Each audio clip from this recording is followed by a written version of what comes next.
Hey, what's up? Welcome back to my channel. Once again, my name is John Incampo. I've been a graphic designer in New York City for the past 6 years, and I'm here to give you some of my tips and tricks. The third tip is organize your damn files. And I say that so harshly because I personally have a lot of trouble keeping my files organized. I have definitely gotten better over the years, but there's still a lot of room for improvement. And I think a lot of designers struggle with this.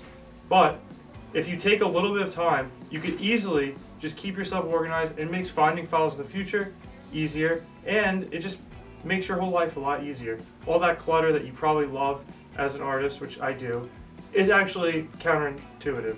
You want to be organized.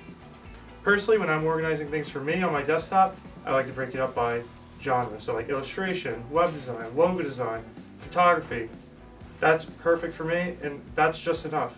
If I'm working on client stuff, I always make sure I have things broken down by client. Inside the client, I'll have other folders. I'll have a logo folder, I'll have a web design folder, menu folder. Whatever I'm doing for that client is in there. And it's always better to have it there. When it comes to naming your files, this is super important also. You should always add the date. And you shouldn't just write updated, new, updated, new, whatever you want to write, which I'm guilty of doing. But even if you do that, at the end of your session, you should put those files into another folder called obsolete and leave those there until you're done. When you're done, you could delete them. But it's always good to keep that obsolete folder until you're done, because sometimes you make a mistake, something happens to your file, you want to go back, at least you have something maybe from a day ago and you're not starting from scratch. So that's tip number 3.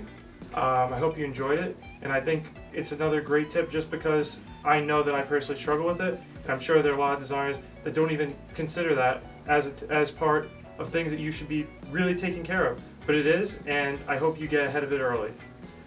So thank you, and stay tuned for more tips. Bye-bye.